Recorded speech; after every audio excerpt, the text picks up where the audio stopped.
Okay, let's dive in. We're talking about a subject that probably generates more confusion and, honestly, more bad advice than almost anything else. Oh, for sure. We're talking about human connection, attraction, desire, all of it. And the sources we're pulling from today they're all over the map, which I think is what makes this so interesting. It is. We have everything from, very clinical relationships, psychology, think renowned intimacy experts, all the way to these, tactical blueprints from seduction coaches. And even former intelligence operatives. I mean, talking about the mechanics of raw influence and persuasion. Exactly. So our mission today is really to find a shortcut through all that noise, to understand the hidden mechanics of attraction. Right. How is desire actually communicated? And what does it take to sustain it over the long haul? We're trying to blend the two worlds, the tactical side, the signals, the triggers, with the depper relational view.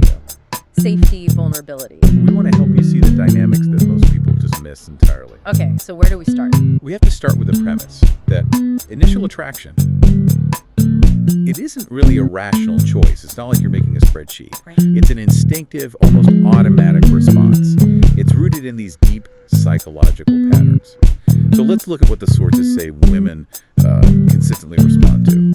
And the first one that jumps out is something called the competence trigger, which is not about money necessarily, it's about skill. Yes, exactly. Attraction intensifies and, significantly when a man just handles things effortlessly. Handles what, though? Like anything. Pretty much. It could be his job, how he manages his life, or even, very specific practical skill. The key psychological takeaway is that demonstrating mastery in any one area, it signals overall capability. So wait, my brain is telling me that if someone is like a master sourdough baker, it unconsciously signals that they have general survival skills, even though baking bread has nothing to do with, the relationship itself. That is precisely it. Your rational mind is saying, what? But that primal part of the brain, it just registers. This person is capable, they can handle their environment. It's grounded. It is. It's grounded, it's effortless. And that is just inherently attractive because it implies security.